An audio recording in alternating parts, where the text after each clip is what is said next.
Hi, thanks for tuning in to Sidewalks Entertainment. You might know her for her music. She does country music. But not only that, she's also an 11-time World Wrestling Champion. And now you'll be able to see her as a coach on WWE LFG. Mickie James will be joining us right here on Sidewalks Entertainment. So don't change that channel, don't go anywhere, because you're watching Sidewalks Entertainment.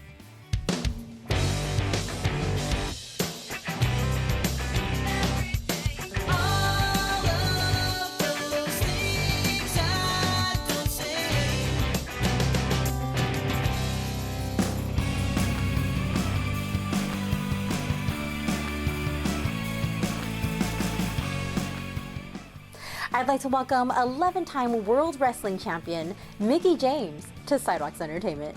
Hi, Mickie. Thank you so much for joining us. Oh, thank you for having me. Thank you. This is fun. So you've been wrestling long before your 11 World Wrestling Championships and long before WWE. When was it that you first got into wrestling, and how did you start your career as a professional wrestler? Oh, wow. I grew up a wrestling fan. I used to watch it with my dad on the weekends, when I would go visit him, and with my grandfather at the time. So that whole my granddaddy way back when I debuted was a little bit, I wasn't embellishing. That's how I kind of fell in love with the world of wrestling. And obviously it was much different then, I think, than, obviously now. But my journey was a lot different than, not so much different than a lot of young independent talent that are coming up, but certainly different than a lot of the kids that I'm coaching right now with this show, the WWE LFG show, because a lot of these guys are collegiate athletes. But I fell in love with wrestling, and I found a school. I grew up outside of Richmond in Montpelier, Virginia, and I found a school that was in the DC area. So I would drive. Um, 2 hours, I say, like twice a week to go train at the school. And it was actually in the back of a jujitsu center. So it wasn't even a wrestling ring that I learned how to first take my first falls and hit the ropes or any of that. And then about a year and a half in of just kind of training there and doing small shows in front of 20, 50 people, I transferred schools to then Baltimore and trained there for another year and a half. And it really, there is where I started to make real strides. I related a lot to, I do music as well, but, any actor or musician or any of that, of like taking these small gigs in hopes that you will, um, get noticed or get in front of the right person or any of those at the right time, right place, all those things, the stars align. Um, but my move to Baltimore, and then I would just travel an extra hour and a half, so almost 3 hours, 2 to 3 times a week, really opened the doors to other promotions and getting on the radar, I think, of the right people, and also learning more because I was doing a lot of camps. I would travel and just do camps with other legends at the time that I was a sponge. I loved wrestling, and I wanted to learn as much as I could, and I wanted to be the best, um, as far as that competitive side of me. So I just kept growing and growing and growing, and finally, after several no's and other opportunities and companies, I finally got signed with WWE, and that was like 2003.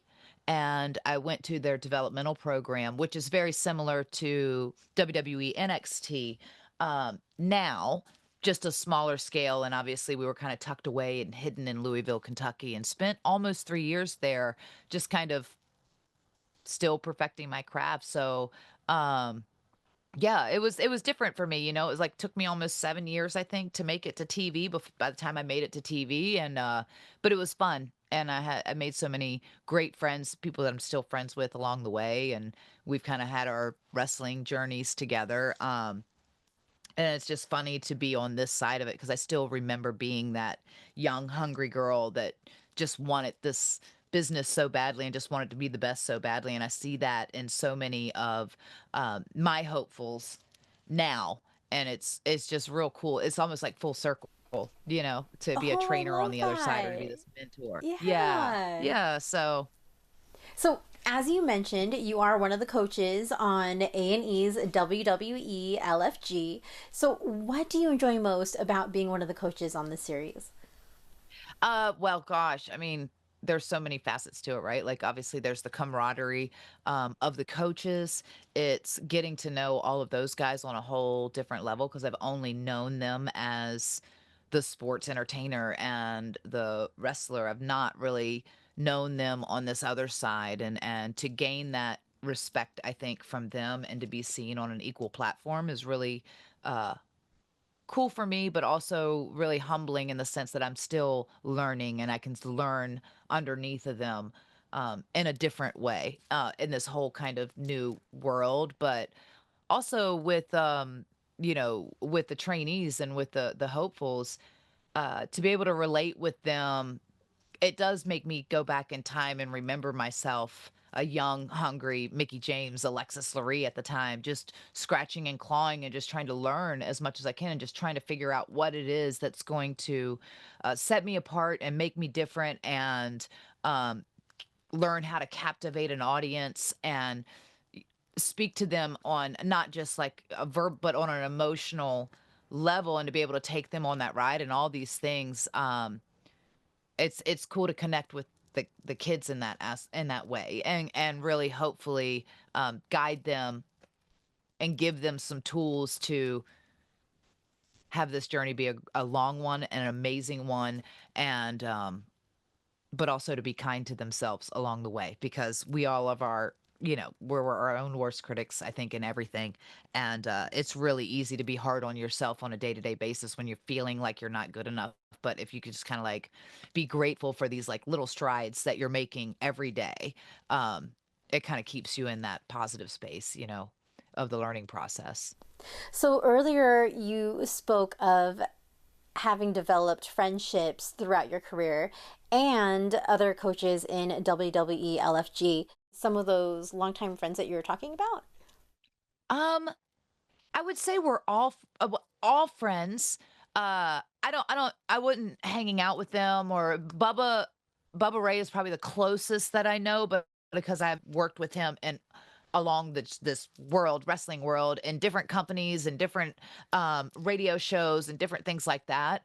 But the one person who I was obviously very nervous was to be able to meet and hang out with the Undertaker because I only knew Undertaker, I think, as a very young Mickie James, and he was very much the Mhm. leader. He was of the locker room. He was the judge, the jury, the executioner, all of the things. So I think that there was this very like nervousness, even still, of walking into this space and even being put in this platform of being an equal to someone who I still admire and respect and looked up to so much in this world of wrestling. So I was really nervous. I love Booker. I've known Booker. Booker always makes me laugh. I was very comfortable with everyone, but I was very nervous to go into the space with Undertaker and to get to know him in this new capacity and in this new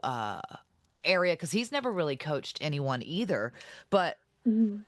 hopefully he has a newfound respect and love for me. But I certainly have cherished like this kind of relationship to grow and just hopefully get to let him get to know me a bit better and to get to know him on a different level and not just like this young terrified talent that just wants to be great and not make him angry, you know?